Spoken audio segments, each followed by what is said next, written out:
Look at these folks, the masks. It's 2024. None of these people look particularly healthy. The Trump supporters, they look sturdy. They look like they work in a factory or on a farm or something, that they know how to handle a gun, unlike Tim Walz. This woman who runs up and screams in the face of these Trump supporters.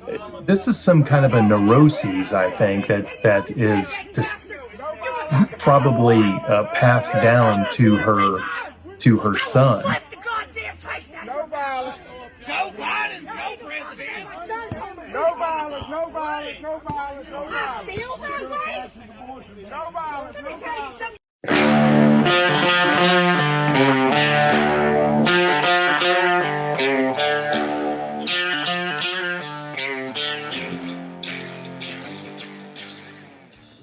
How about that video that we just saw? It's inexplicable. The boy charging the Trump supporters and yelling profanity. He looked pale, weak, just out of sorts. All the people wearing masks still in 2024.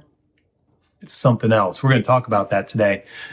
Welcome to another episode of Stand and Speak. This is Lat Dilgard.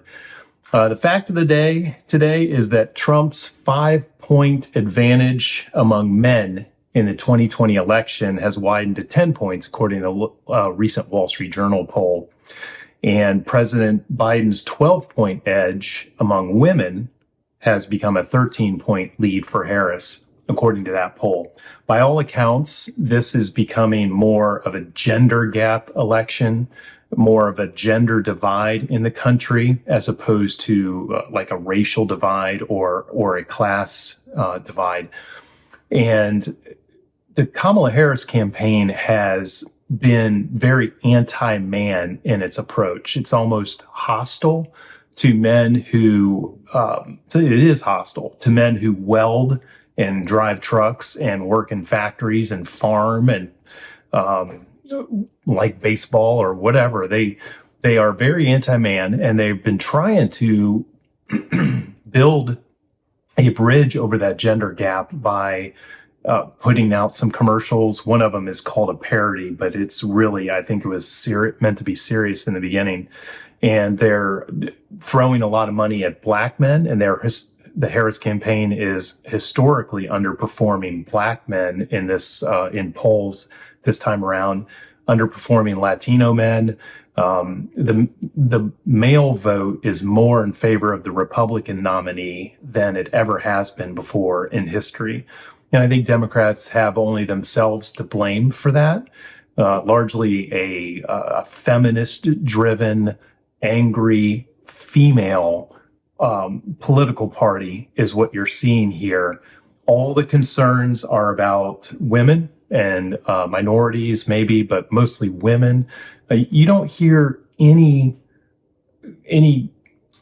reflection by the Democrats, by Kamala Harris, Tim Walz, of what can we do for men.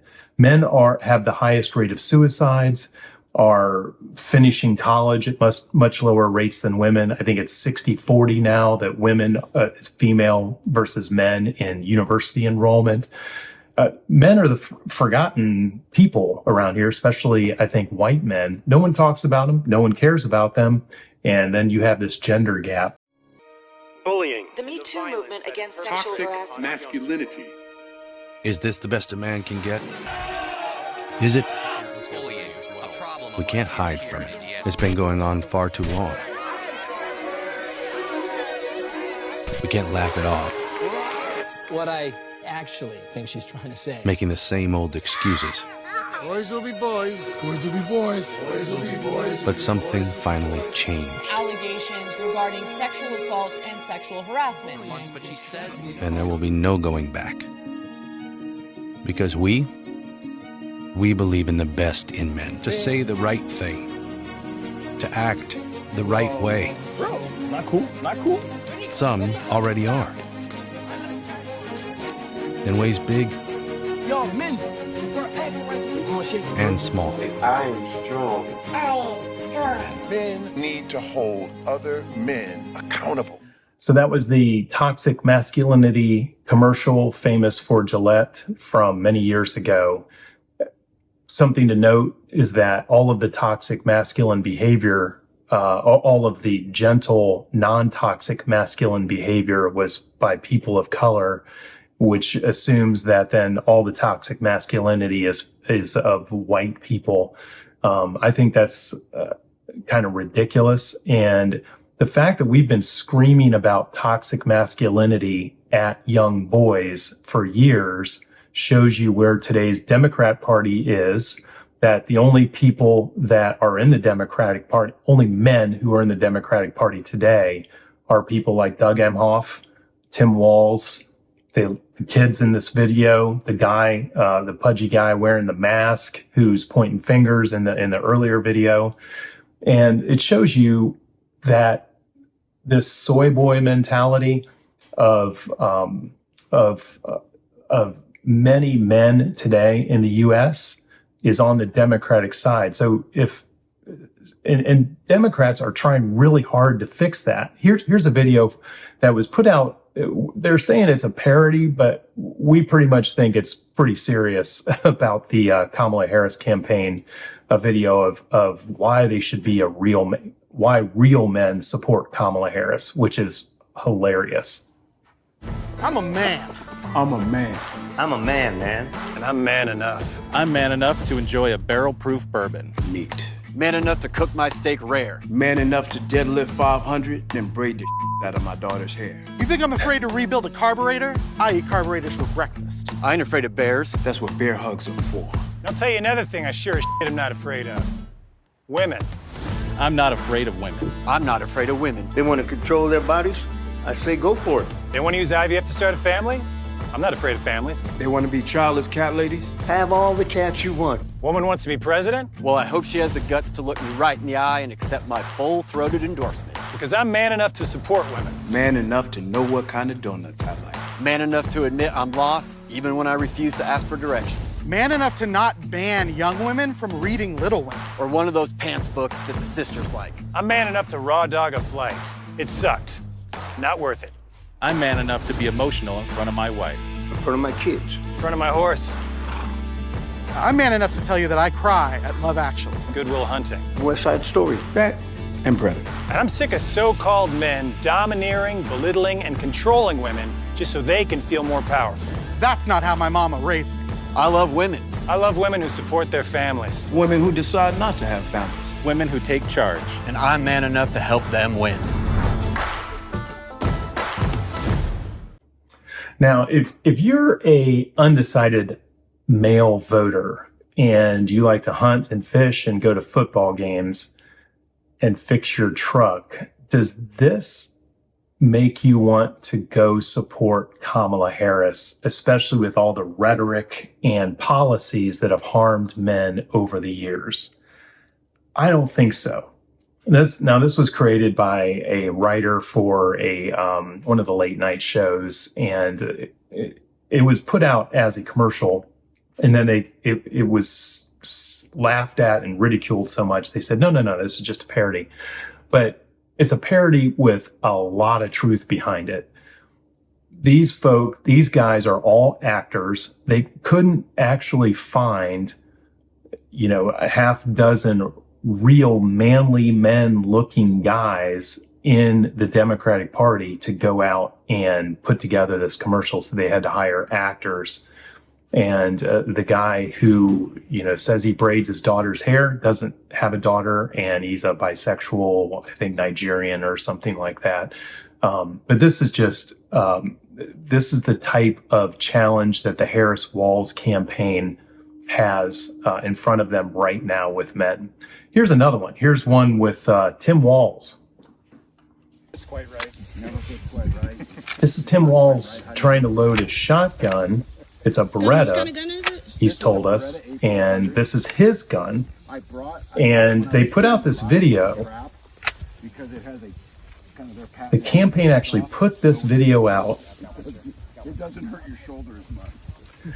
And most people aren't saying that I think is funny is that the Harris Walls campaign actually issued this video for their benefit. It wasn't like accidentally some headlines have tried to say like, oh, it slipped out or it leaked or something.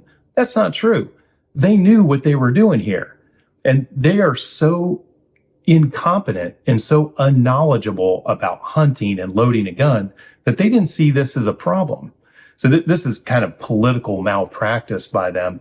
It's clear Tim Walz has not loaded this gun before. Now, if they had been smart, he would have worked on this for a half an hour in his garage so he looked real smooth and before they started filming. But he wasn't smart about it. The campaign wasn't smart about it. And they released this to try to make Tim Walz look like he's the flannel shirt wearing outdoorsman, rugged guy, that college football fan type of guy that they are pushing in the Midwest. Nobody buys it. They think he's kind of feminine. They think he's weird. He has jazz hands. He has leg kicks. He prances across the stage. There is nothing masculine and manly about this guy in a Midwestern sense. He's weird. And he's, there's a lot of rumors out there about relationships and things that I won't get into here, but you won't have to go far to find them. The relationship with his wife is kind of strange. So this is the Harris Walls campaign trying to show the world that they are real manly men that are supporting Kamala Harris. Problem is nobody's buying it. The gender gap continues to grow. More and more men support Trump.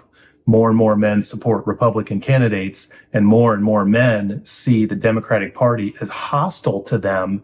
And I think this has started from the time that you can start at elementary school teachers, maybe certain, liberal mothers with neurosis, have just really beaten up young men over the years to the point where they're reaching adulthood.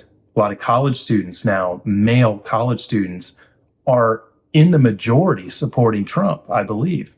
And that's unheard of, or if it's not a majority, it's very close. And the reason is they're tired of being treated like a second-class citizen. It's bad. So that's the take today on the gender gap. That's my take today. And this is the Stand and Speak show. So I appreciate you tuning in. Subscribe, share this with your friends, follow us on X. And we appreciate you watching. And just remember, if someone says something that you know is wrong, if someone is not factually based on what information they're putting forward, like CBS News, like ABC, like CNN, then stand and speak. Go out and write about it, put together a video, share these videos, do what you got to do.